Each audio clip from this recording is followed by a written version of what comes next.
명상가로 유명한 이모 씨가 운영하는 유튜브 채널입니다. 구독자가 62만 명에 달합니다. 명상센터와 함께 봉사단체도 운영하고 있습니다. 불면증에 시달리다 이 씨의 영상을 본 A 씨는 명상센터에서 수업을 듣다 성추행을 당했습니다. 거의 끝날 때쯤 수업을 해갖고 갑자기 뒤로 돌아가서 일어나라고 하더니 뒤를 돌아서 벽을 짚으라고 그래요. 그래서 벽을 짚었더니 저의 뒤에서 머리서부터 발끝까지 몸으로 덮는 거예요. 항의해도 아랑곳하지 않았습니다. 이거는 좀 아닌 것 같다고 그렇게 얘기를 했더니 갑자기 저를 허리를 이렇게 감싸 안으면서 내가 너를 좋아하는 자기 유부남이라서 그런 말을 못한다고. 봉사활동에서 만난 지적 장애가 있는 미성년자도 피해를 당했습니다.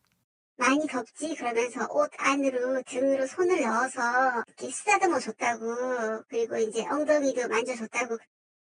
해외에 살던 B 씨는 한국에 들어왔을 때 이 씨를 알게 됐는데 영어를 알려달라고 한 뒤 성희롱이 담긴 문자를 받았습니다. 제 침대에 와서 같이 자고 키스하는 걸 좋아한다 이런 내용을 또 보냈어요.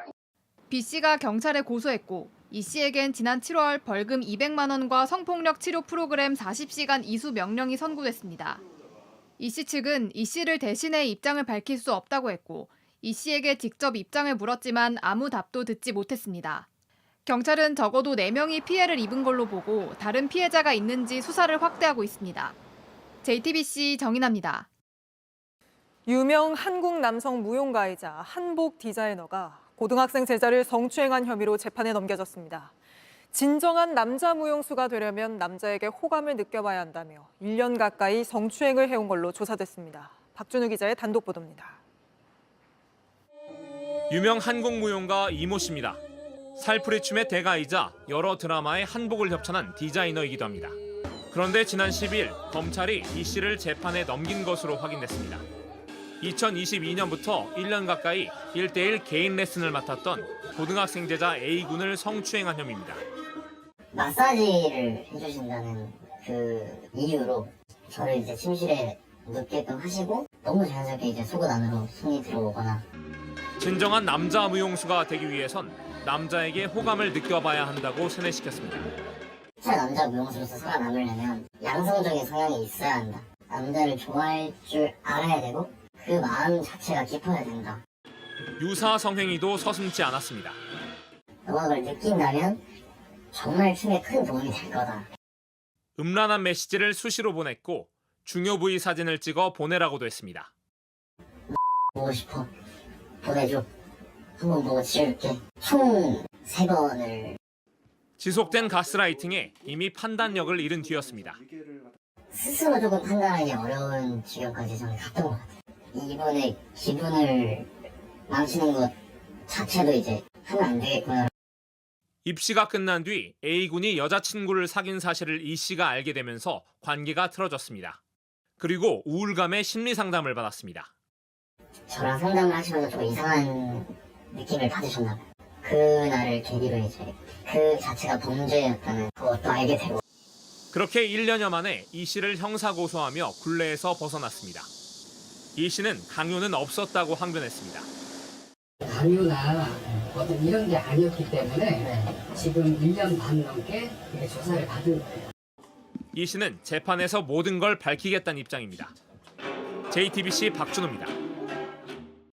한 유명 물리치료사가 물리치료에 대한 강의를 하다 시범 조교로 나선 후배 치료사를 성추행한 혐의에 대해서 수사가 이루어지고 있습니다.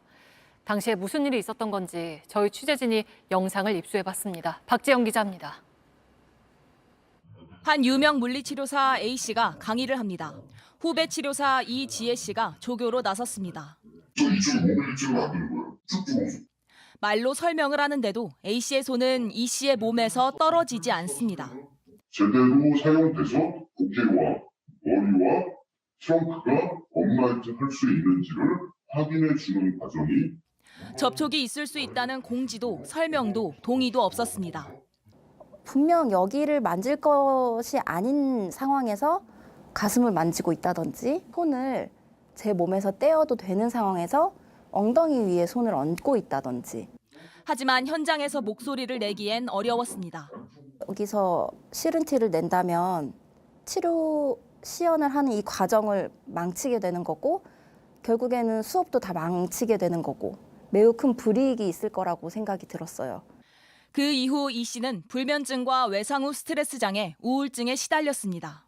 밤에 잠만 자면 그날이 계속 꿈에서 반복이 되고 고민 끝에 A 씨를 고소했지만 경찰의 결론은 무혐의였습니다. 증거가 불충분하다는 이유였습니다. 이 일을 신청하자 검찰은 경찰의 수사를 보완하라고 했습니다. 물리치료사들도 경각심을 가지고 좀 성인지 감수성을 키워야 할 필요가 있다고 생각이 듭니다. 그래야 우리가 환자들을 대할 때도 더 당당하게 환자들을 치료할 수 있을 것이며 동료 물리치료사들은 이 씨를 위해 탄원서를 써냈습니다. 교육 받을 때부터 가슴 쪽에 다 들어가기 때문에 어떠한 그 수건이나 논술지 이용해서 이렇게 항상 A 씨는 이 씨가 상처받은 부분에 대해선 도의적인 책임을 느끼지만 수사기관의 판단을 기다려보겠다고 밝혔습니다. JTBC 박지영입니다.